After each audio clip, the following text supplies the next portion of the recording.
To all the non-believers, non-believers, non-believers, non-believers, non-believers, non-believers, non-believers, non-believers. I'm making non-believers say, oh. What's up, y'all? This is Jay Varsity, and welcome to episode 104 of NBA Talk. And man, we had an interesting night of basketball in very bizarre fashion, and I'm really confused, man. This episode might not be as long as the previous one, but depending on how this is, you might see that it might end up being a 20-minute video or maybe just a 15-minute video. But I need some serious answers, and I want you to write down in the comments, how would you have officiated both of those games last night? Because let's start with the Miami Heat and the Milwaukee Bucks. First of all, like I said in one of my previous videos, I wanted to see how the Milwaukee Bucks were going to respond in Game 2. And so far in Game 2, I'm gonna be honest with you, the Bucks gave their best punch in the first, maybe in the first quarter and a half, and then Miami basically was dominating the majority of the game. Duncan Robinson came in and started giving more production, which was one thing people didn't notice about Miami's Game 1 win, was Duncan Robinson only had 4 points, and he's Miami's best three-point shooter. And Jimmy Butler didn't have to go off for 40. So in this game, Jimmy Butler didn't go off for 40. I think he had 12, 14 points.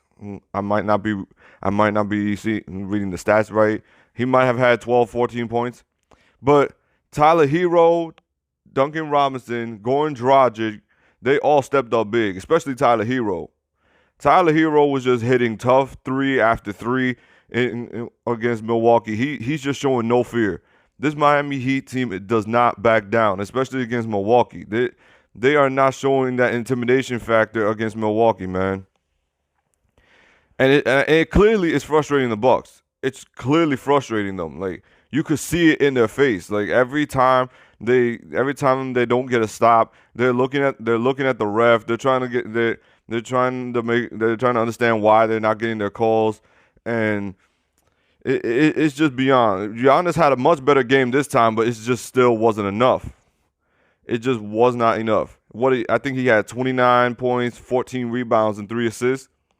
But still, you could see it in Giannis's face, the frustration of having to deal with this pesky Miami Heat team, that they're all in your face, no matter where you are, on the perimeter or in the paint. Jay Crowder was doing a great job on him. I think Jay Crowder underrated, low key. Between Jay Crowder, Andre Iguodala, and Jimmy Butler, they're doing a decent job on Giannis. They're bothering the hell out of him every time he goes to the paint. It's like every time he tries to go for that spin move, he either falls down or he gets stripped.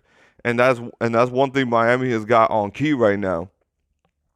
I had people telling me that I was speaking cap when I said Miami was going to be up 2-0. But the way you saw Miami play, let me be honest with you, as a Heat fan, that score should not have been as close as it been.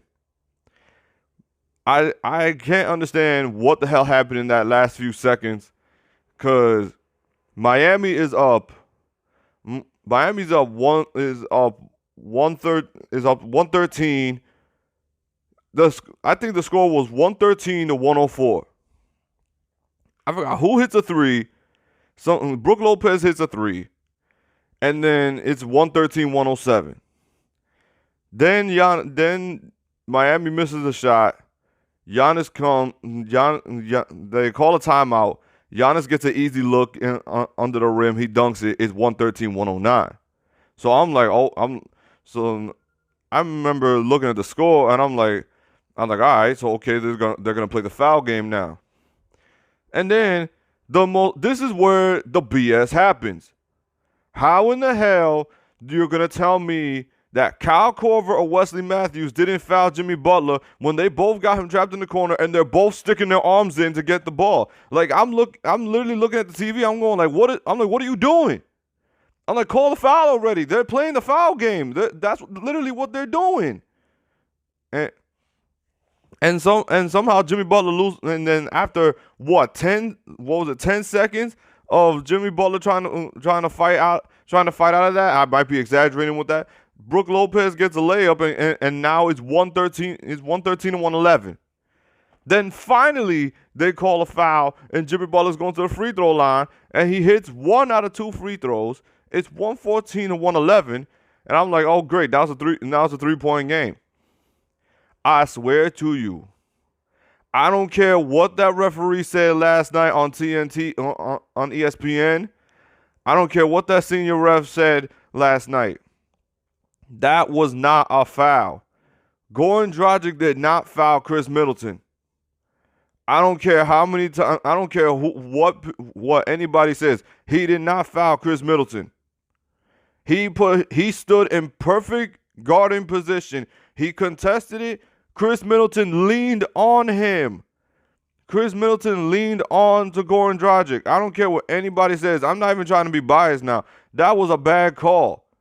That was a bad call. And you have to be only a Bucks fan to think that was a good call, because that was bull. That was some bull. And so then the Bucks get 3 easy free throws because Chris Middleton is a great free throw shooter. And then this is beyond bizarre. Jimmy Butler's got the ball. I'm over here thinking this is gonna go to overtime because Miami's not finding a shot.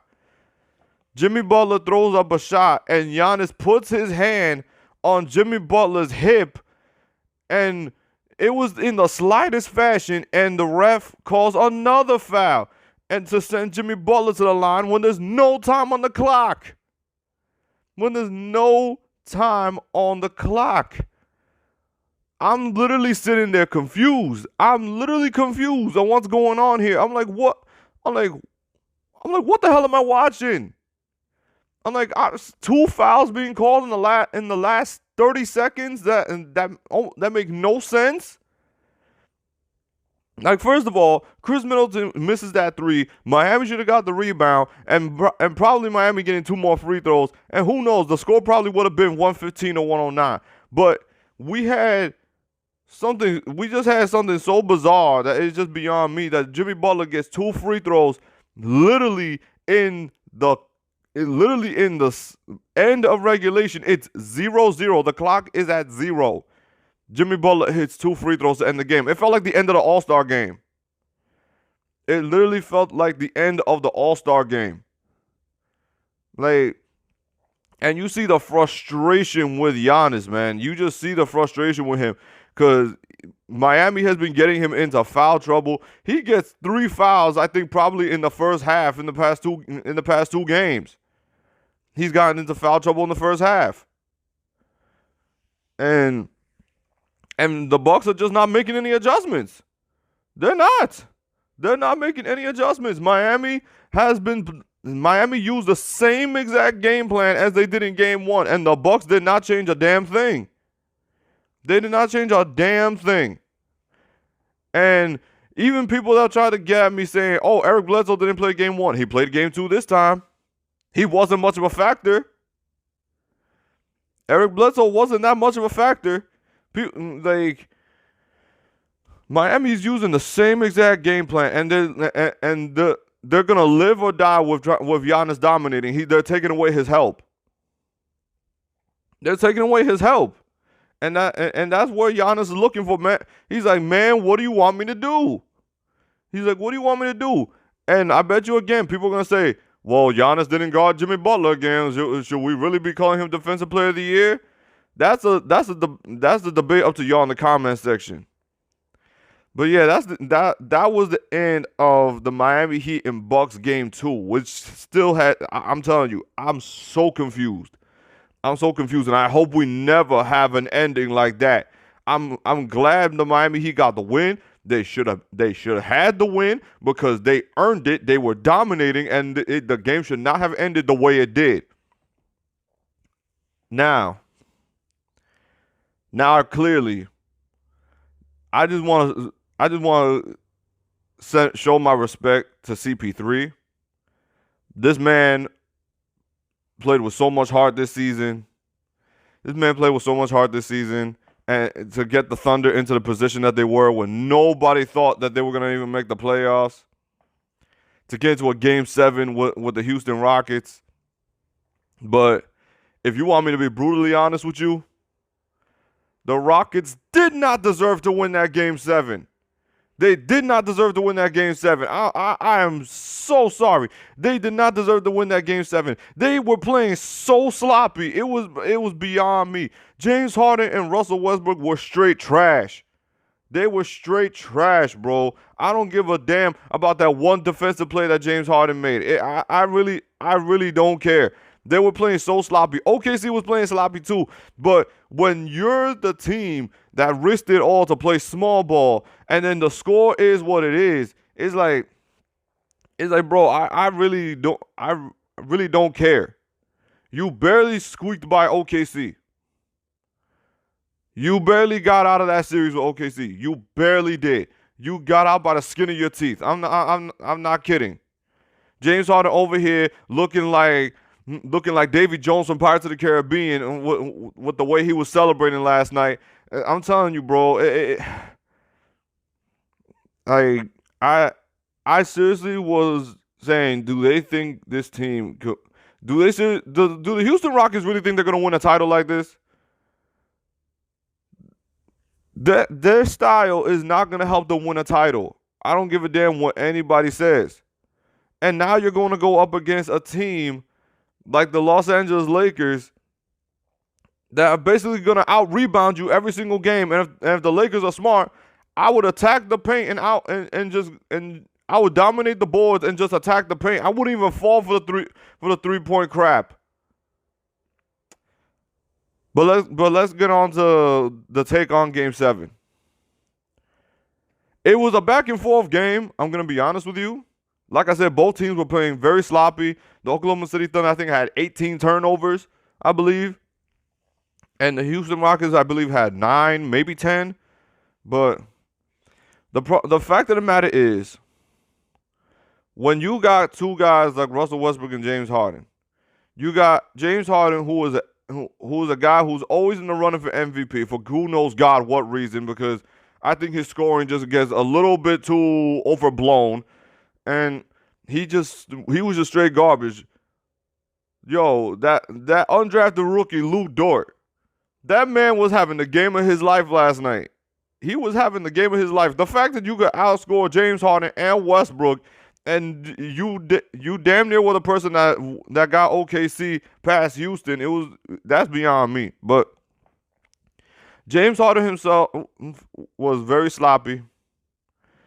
The only person that was really consistent for the Houston Rockets was Eric Gordon and Robert Covington. Eric Gordon and Robert Covington were the ones that were really consistent. They were the only ones shooting. They were shooting decent from three. They were playing good defense. PJ Tucker was also another one playing good defense. He only scored 5 points, but he made the one floater that got them up ahead. Like I said, I just don't feel that the Rockets deserved to win this game. And then in the fashion that this game ended, okay, so Shai Alexander gets the ball to Lou Dort. And James Harden runs over to contest the shot. Clean block. I'm not saying anything was wrong with the block. That was a clean block. But Lou Dort and James Harden are fighting for the rebound. They're trying to get the ball back. Lou Dort gets the ball. And Chris Paul calls timeout. Why do the Houston Rockets get the ball? Somebody explain to me that. Somebody in the comment section explain to me, why did the Houston Rockets get the ball when CP3 was the one who called timeout? CP3 is the one who called timeout. The Oklahoma City Thunder should have got the ball. And then they gave the Rockets 2.7 seconds. Like that's what really confused the hell out of me. That's what really confused the hell out of me. And then what foul did James Harden commit that Danilo Gallinari was getting a free throw? When did Oklahoma City get another timeout? Because I think they burned their last timeout. Or was that because of the review? I'm telling you, somebody in the comment section, please explain what the hell happened in the end of that Game 7. Because, bro, Scott Foster made that Game 7 seem like he was trying to figure out the Da Vinci Code. Like, bro, OKC should have had the ball with 2.7 seconds left, and then whatever happens, happens. Like, I didn't understand the fouls that were being called. Like, it was just confusing as hell to me, man. And then Houston, like I said, the Houston Rockets got away from the skin on the skin of their teeth, bro, because they were playing like hot garbage at one point in that fourth quarter. I'm telling you, if CP3 would have never tried to create contact on that one possession that he had a wide open look, if he would have just shot that mid-range normally, he probably would have made it, and OKC would probably be moving on to the second round. I'm being brutally honest with you right now. But like I said, the matchup against the Lakers with the Houston Rockets, the Houston Rockets are about to get stomped. I don't care if you got Westbrook and James Harden, you're about to get stomped. Anthony Davis is about to eat PJ Tucker alive. The Lakers bigs, the Lakers are a tall team. Between guys like LeBron James, Anthony Davis, Dwight Howard, Danny Green, JaVale McGee, I'm probably even missing some people. It's just they tower over the Houston Rockets, and they're going to dominate the boards. They're going to get out-rebounded every game. Which is one thing I never understood with the Oklahoma City Thunder, why they didn't try to dominate the boards to get more possessions. But I guess it's a lot easier for PJ Tucker to have to only worry about Steven Adams, because nobody else is going to be in the paint besides him. You're not going to have that You're not going to have that same luxury with the Lakers. You got to worry about either Anthony Davis, LeBron James, or JaVale McGee dominating the paint. And PJ Tucker's going to have his hands full. And James Harden, that one great defensive play, I don't want to hear nothing from anybody saying that James Harden is all of a sudden this magical great defender. Because this man was leaving, this man leaves people open all the time. I don't know, man. I don't know. I'm not liking this matchup with the Lakers. I'm not liking it. I think personally they're about to get stomped. I'm calling it Lakers in 5. Houston will be lucky to get one game. Houston will be lucky to get one game. I'm just being honest with you. We got game 3 between the Boston Celtics and the Toronto Raptors. The Raptors need to step up, man. The Raptors need to step up.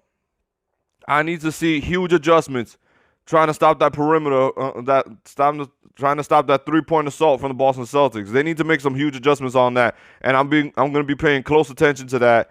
And we're going to have game 1 between Denver and the Clippers. This is a give or take game. Like I said in my last video, I got Denver in 6. I think the whole Battle of LA thing is getting too much hype, and I think it's going to be is getting so much hype that people are not prepared for if it's not going to happen. I think Denver is going to make the conference finals. But if they don't, I was wrong. And big deal, I got it wrong. I'm not perfect. But like I said, Game 1 should be interesting. I want to see what the Clippers do with adjustments of how they're going to deal with Joker. I got to see if Patrick Beverley is playing, to see what adjustments they're going to make with Jamal Murray. Michael Porter Jr. needs to make an impact in this series from the jump. He needs to make an impact on this series. Gary Harris, he also needs to make an impact. They need to play some of their best basketball against this Clippers team. Even though I still think Denver has somewhat an advantage against the Clippers because of the fact that they have a guy like Jokic, and if he plays the way he played in Game 7 against the Utah Jazz, if he just shows a little more dominance, like I said, personally, I like it when the Denver Nuggets have the ball in Jamal Murray's hands. But Jokic, surprised the hell out of me in Game 7, and he's starting to show that he could be reliable in those fourth quarters. And a lot of people are gonna say, "What do you mean starting to realize?" He's been doing that. Yeah, in the regular season, this man is now doing it in the playoffs. So I need to see some assertiveness coming out of the Denver Nuggets. They need to set the tone, because you know what the Clippers are gonna do. They're gonna try to get Kawhi going early, and they're gonna try to get Paul George going early. So the perimeter defense needs to be on point. They need to be sharp with their rotations. They need to be sharp with their switches, and basically don't let Kawhi go off, because Paul George cannot lay an egg against this Denver team. He cannot come out flat against this Denver team.